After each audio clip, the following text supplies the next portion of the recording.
And his name is John C.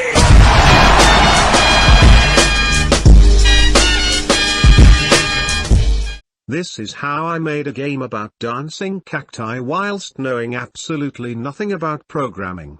I watched YouTube tutorials because there is no way I would read this book. Okay, for my dumb explanation of the core scripts used in this game. This is how my movement script works with the use of variables. Okay, so variables store things, right? Think of them as boxes that store things. The first variable we created, horizontal speed, is used to store a number. This number is found by multiplying the number of inputs by another variable called walk speed. The walk speed is set to a number depending on how fast we want it to move. The horizontal speed variable's value is added to our x position.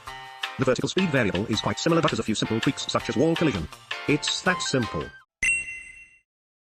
As for mechanics, I wanted to add invisible blocks and spikes. The spikes were easily created by making an object and attaching a collision script to the player that would make the player restart the level if touching the spike. The invisible blocks could be created by placing the wall object on a separate layer and hiding that layer.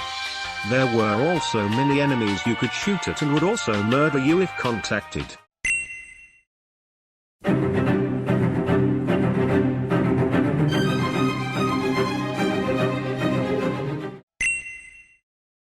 Now, despite my amazing editing skills, my game doesn't have music. Now what's the first thing you think about when you remember the dancing cactus scandal? Tylko jedno w głowie mam, koksu 5 gram.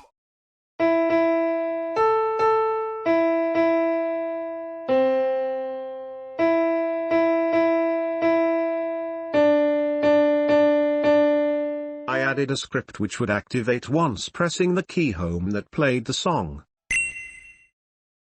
My conclusion after the events of this Game Maker Studio should not be used if you actually plan on releasing your game, because you must pay a licensing fee to convert your game into a downloadable file, and itch.io doesn't support Game Maker games to be played on a browser. Use Unity instead. Here is some gameplay.